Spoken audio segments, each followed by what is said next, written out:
여러분 놀라지 마세요. 주라기 공원 시리즈, 미션 임파서블, 패닉 룸, 스파이더맨, 우주전쟁, 그리고 디스클로저 데이까지 이 엄청난 영화들의 시나리오가 한 사람의 손끝에서 나왔는데요. 바로 데이빗 캡 각본가입니다. 디스클로저 데이의 초안은 스티븐 스필버그 감독의 스마트폰 메모 앱에서 탄생했는데요. 그 메모를 제일 처음 건네받은 거장이 믿고 맡기는 작가 데이빗 캡 작가님은 과연 어떤 분일까요? 제가 직접 만나고 왔습니다. 시작하기 전에 매주 가장 따끈따끈한 콘텐츠 소식 받고 싶다면 구독과 좋아요, 그리고 댓글도 따끈따끈하게 부탁드려요. This is Disclosure Day.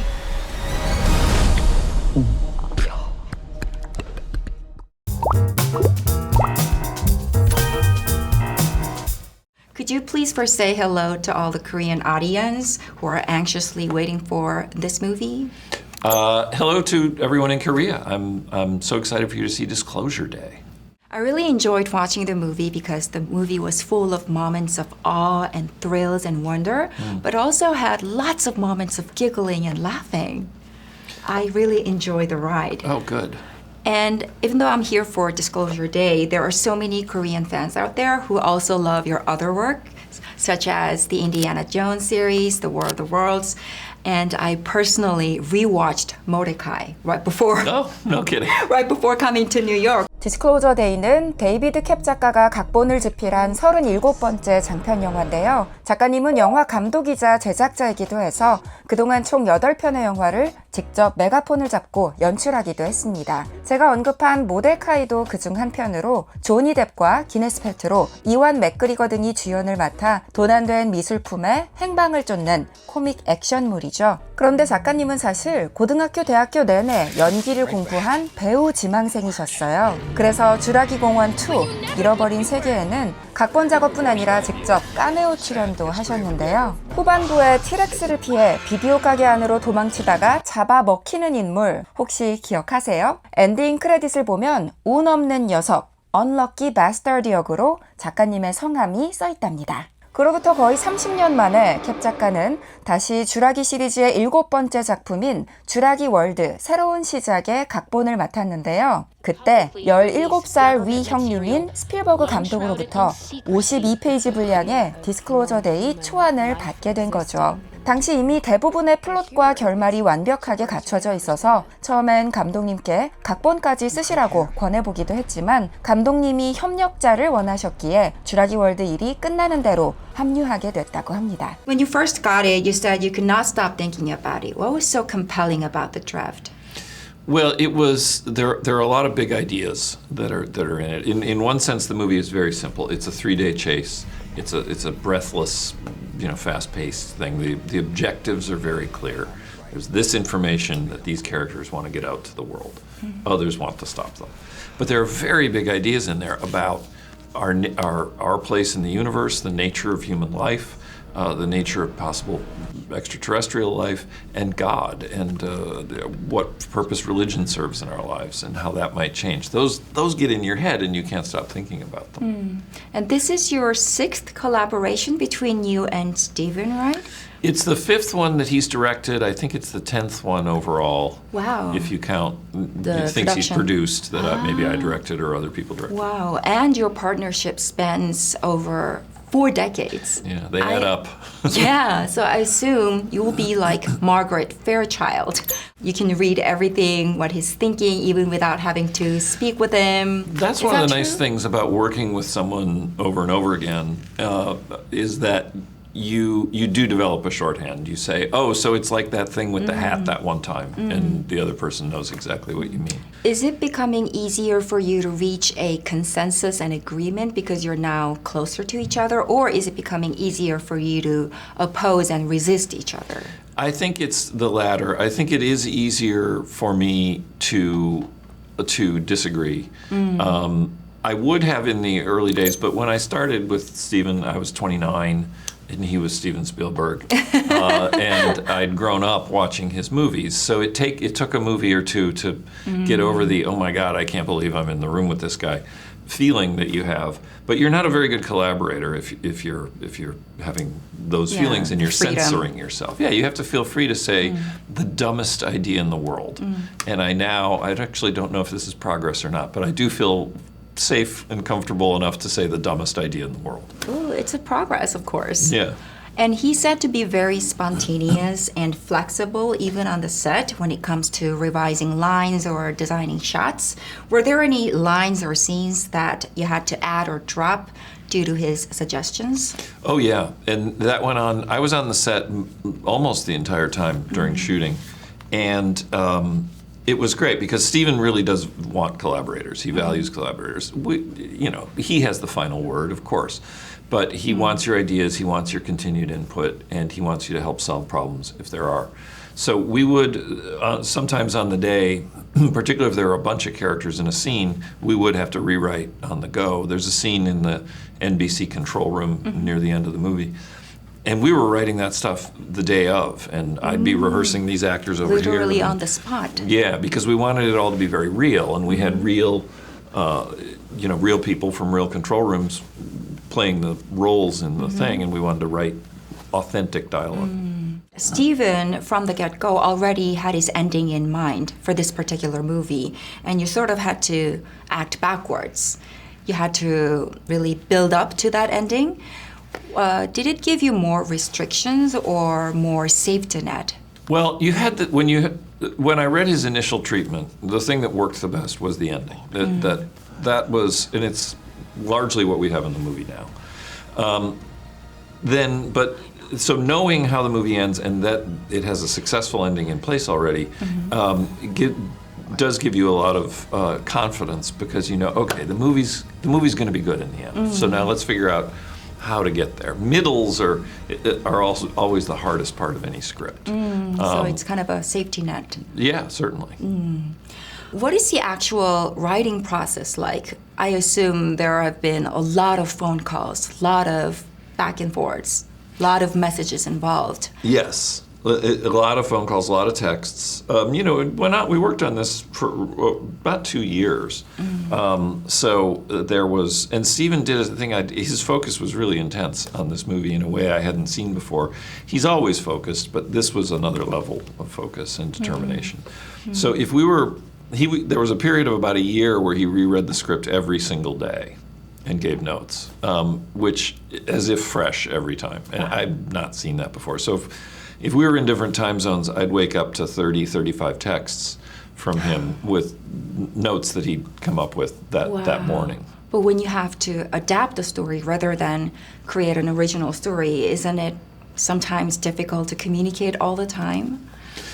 No, we managed to communicate all the time. We were in very close touch. Wow. It's the modern world Waking makes it up easy. with 35 messages is good. If I was asleep, I couldn't communicate. Otherwise, I could. 캡 작가는 1975년 로버트 레드포드 주연의 시드니 폴락 감독작 코드네임 콘도를 주요 레퍼런스 삼아 70년대 음모 스릴러의 분위기를 따르되 외계인의 방문이라는 은폐된 진실을 중심으로 어디까지가 사이파이고 어디까지가 사이팩트인지 구분하기 어려운 SF 스릴러를 써내려 갔는데요. 그렇게 완성된 각본은 평소 난독증이 있어 대본을 읽는데 3, 4일은 걸린다는 배우 조시 오커너도 1시간 만에 읽어버릴 정도로 놀라웠다고 합니다. 작가는 또 1989년 자신의 입봉작인 정치 심리 스릴러 아파트 제로에서 주연을 맡았던 배우 콜린 퍼스와도 디스클로저 데이로 오랜만에 재회하게 됐는데요. 런던의 한 식당에서 마치 스파이 영화의 한 장면처럼 테이블 밑으로 시나리오를 갈색 봉투에 숨겨서 전달했다고 하더라고요. What I found interesting was, as part of the writing and rewriting process, you also created different versions of the draft, focusing on just one of the many characters. So there was a Daniel script, a Margaret script, a Noah script, a Jackson script, a Hugo script. So you had all these different versions. Do you usually do this? No, that was the first time we'd done that. And to be clear, they weren't completely different versions of the story, only from that character's point of view. What we would do is we'd say, okay, this draft, let's talk only about how Margaret feels and how she's affected, and go through the entire script The problem is when you're writing a new draft of a screenplay, you have so many notes and changes, and there's a lot to keep in your mind at the same time. Yeah. And it's actually very freeing to say, for the next 10 days or whatever we're spending, I won't think about anything except Margaret. And each character really benefited from those passes through. We weren't allowed to discuss anything other than that character we were working on. I would love to read all of them, but does each character get to read his or her own script, own version? No, it just, you don't want to inundate the actors with too many versions. So, you know, periodically we would say, here's where the script's at now. And normally when you finish a draft to both of your satisfactions, you feel like, well, that's it, it's finished. And part of you thinks, we're done. And then as days go by and weeks go by, you realize, no, there's all these other things we wanted. Oh, that's how it works. Whose draft was the most fun to work with? Well, exploring his or her I think backstory. the most extraordinary things are happening to Margaret. A character who suddenly starts speaking Russian for no apparent reason is a fascinating character to write. And trying to understand what's happening to her, what it means she can do, what she can't do, and how she feels about it emotionally. Those are big questions. She's a really compelling character. Well, I really loved Jackson's too. Yeah, he's really fun. I like him. I really loved the phone destroying scene. Yeah. I think we relate most to him because he's really trying to understand, to make it work. He's trying to be cool. He's trying to roll with this, but it's extraordinary. They're very ordinary people, highly relatable people. So, for example, Margaret is a meteorologist who just wants more in her career, and Jackson is also a musician who seems quite content with the status quo, and more than anything, who loves his girlfriend. Until they become very special. How did you draw these characters? Well, you just think it's a process of devoting your thinking to that character, and in a sense, the writer becomes that character's lawyer. You're trying to represent the interests of that character as genuinely and fairly as you possibly can. I was able to relate to them so easily. And as for Daniel and Jane, that's another couple in the movie, and they at first seem to have gotten off on the wrong foot because they just found out each other's untold secrets in the past. But even despite the startling revelations at the beginning and the following quarrel, they still show deep-rooted faith in each other. So Jane, for example, obviously supports Daniel, and Daniel, even after finding out that she has a risk of putting them in danger, he hands over the important thing. Where does this confidence come from? In each other, love. They love each other, and I think that the process of finding out so much, finding that they each had portions of themselves they were hiding from the other person over the course of this 3 days, I think that only deepens their love. But they were very much in love coming in. They learned some shocking things about each other, and then you can go one of two ways. You break up and you say, I don't want any more of that, or you say, I know you so much better now, and I was guilty of the same hiding, and so I love you even more. Unites them better. Yeah. I asked this question because as much as I thought this movie was about empathy, I also thought this movie was about trust.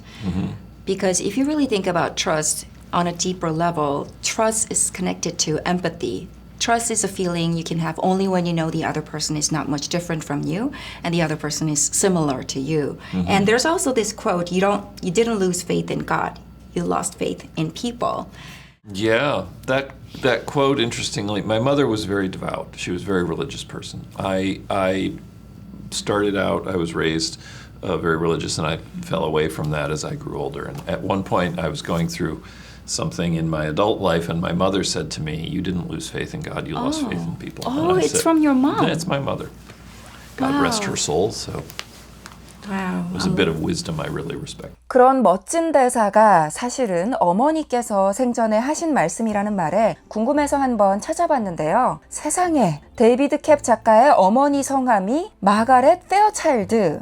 다시 한번 눈을 씻고 읽어도 마가렛 페어차일드, 배우 에밀리 블런트가 연기한 주인공의 이름이 바로 데이비드 캡 작가의 어머니 성함이었습니다. 평생을 천주교 신자로 살며 승무원부터 간호사, 상담사까지 하시다 4년 전 90세의 나이로 별세하셨다는 부고가 있더라고요. 이걸 인터뷰가 끝나고 나서야 알다니. 여쭤보지는 못했지만 아마도 어머니에 대한 사랑과 그리움으로 마침 그 시기 마주하게 된 여주인공에게 소중한 어머니의 이름을 내어준 게 아닐까요? 한편 작가가 지금까지 쓴 대사들 가운데 가장 자랑스럽게 생각하는 대사는 바로 주라기 공원의 명대사 엉덩이 꽉 붙잡아라 Hold on to your butts 라고 팬들과의 소통에서 밝힌 바 있는데요. 이 표현은 극중 레이 아놀드를 연기한 배우 사무엘 잭슨이 처음 말한 이후로 유명해져서 이후 콩, 스컬 아일랜드에서 사무엘 잭슨 본인이 다시 오마주했을 정도로 주라기 프랜차이즈를 상징하는 대표 문구가 됐죠. 이에 대해 작가가 고백하길 바로 직전 영화였던 죽어야 사는 여자를 만들 때 로버트 저메키스 감독이 뱉었던 말을 잽싸게 적어두었다가 써먹은 거라고 합니다. If you were to pick one, what would be your favorite line from this movie that is comparable to Hold On To Your Butts from Jurassic Park? Well, my mother's line isn't really comparable to "Hold on to your butts." It's a different thing. I don't know that it's not a snappy line, but it is a. Whenever you can just use a couple words to completely change the meaning of something and make someone think about something. It's another line from the older nun who's talking to Jane. Oh yeah. And Jane says. You know, the Bible says that we're God's greatest creation, and she starts to go on, and the nun corrects her and says, on earth. Yes. She says, what do you mean? She says, the Bible says we're God's greatest creation on earth. Yes. That yeah. to me opened up, and that's true, you can Google it. Yeah. And completely changed that interpretation of the Bible, and a character I was expecting to reject the possibility of extraterrestrial life is instead completely unthreatened by it and accepts it. Well, I think as a writer, one of the most rewarding moments would be to see your ideas come to life on big screen with the help of the actors, lightings, and visual effects. In this movie, what was the most visually remarkable scene that surpassed your expectation? Oh, the train sequence the train sequence is just extraordinary. It's the most impeccably directed action scene I think I've ever seen. Just look at the shots that put together that sequence. It'll still be good. It's really remarkable. What about acting? Were there any particular scenes where you were taken aback by their acting? Yes, Margaret in the boxcar after the train. It has a very emotional scene, and it's just very strong. It's just brilliant acting. Just final words to the Korean audience about how to best enjoy the movie. Yeah, I think the best way to enjoy this movie is in a theater with the biggest screen you can possibly find. It is a big movie, both in terms of its visuals and in terms of its emotions. So I hope you enjoy it on the biggest possible screen you can find, also with popcorn. 인터뷰 마치고 작은 선물도 드렸는데요. 글을 쓰시는 분인 만큼 일부러 문진을 드렸더니 디스클로저 데이의 중요한 상징이기도 한 사슴 문양을 바로 알아보시며 좋아하시더라고요. 캡 작가는 차기작으로 1973년 영화인 웨스트월드를 새롭게 리부트한다는 소식이 전해졌는데요. 터미네이터에 영향을 미친 것으로도 잘 알려진 작품이기도 하죠. 그런데 현재 거물급 감독을 물색 중이며 스필버그 감독이 다음 프로젝트로 서부극을 암시해왔다는 점에서 다시 한번 스필버그 감독님과 손을 잡게 되는 게 아닌지 기대감을 모으고 있거든요. 응원하는 마음으로 지켜보겠습니다. 3, 2, 1. This is Disclosure Day.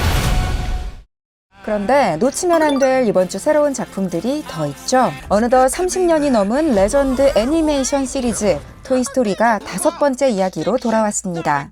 4편에서 일회용 포크가 새 장난감으로 등장했다면 5편에선 요즘 시대를 반영하는 스마트 태블릿의 등장으로 장난감들이 위기를 맞는 내용이 펼쳐지는데요. 영화 패스트 라이브즈로 전 세계에 눈도장을 찍은 그레타 리가 태블릿 릴리패드의 목소리로 새롭게 합류해 더욱 반갑죠. 다음 주 핫앤뉴에서는 무려 30년간 토이스토리의 여정을 함께 해온 우디와 버즈를 제가 말도 안 돼 인터뷰할 예정인데요.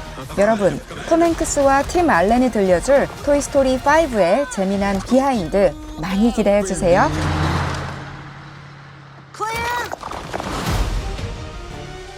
그리고 칸을 사로잡은 영화도 추천합니다. 어느 파리 택배기사의 48시간은 제77회 칸 영화제 주목할 만한 시선 부문에서 심사위원상과 나무주연상을 수상한 작품인데요. 프랑스 파리에서 음식 배달 라이더로 살아가는 난민 술레이만이 이틀 뒤로 다가온 망명 심사를 준비하며 보내는 숨가쁜 48시간을 밀도 있게 담아냈죠. 프랑스 사회가 직면한 난민 문제와 불안정한 노동 현실을 생생하게 포착하며 로튼토마토 신선도 100%를 받기도 했는데요. 라플위클리 프랑스 편에서 다룬 내용과도 밀접하게 관련돼 있어서 함께 보시면 더욱 좋을 작품입니다. 그런가 하면 5년 만에 뮤지컬 빌리 엘리어트가 새로운 4대 빌리와 함께 돌아옵니다. 동명의 영화를 원작으로 발레를 통해 꿈을 키워가는 탄광촌 소년 빌리의 성장기를 그린 뮤지컬이죠. 국내에서는 2010년 초연 이후 매 시즌 새로운 빌리의 탄생으로 화제가 됐는데요. 특히 이번 시즌은 유니버설 발레단의 수석 무용수가 된 1대 빌리 임선우가 4대 빌리와 한 무대에서는 감동적인 순간을 선사한다고 합니다. 소년 빌리가 자신의 미래를 상상하는 장면에서 성인 발레리노로 등장하는 건데요. 아름다운 두 빌리의 앙상블, 생각만 해도 뭉클하죠. 여러분, 라플위클리 스핀오프 안현모의 라플위클리 핫앤뉴 15화 어떠셨는지요? 매주 영화 OTT뿐 아니라 공연, 전시까지 가장 핫한 콘텐츠 소식 추천해 드릴게요. 알고리즘보다 정확한 이번 주 콘텐츠 픽, 라플위클리 핫앤뉴. 이번 주도 씩씩하게 보내시고요. 다음 주 월요일에 다시 만나요. 안녕.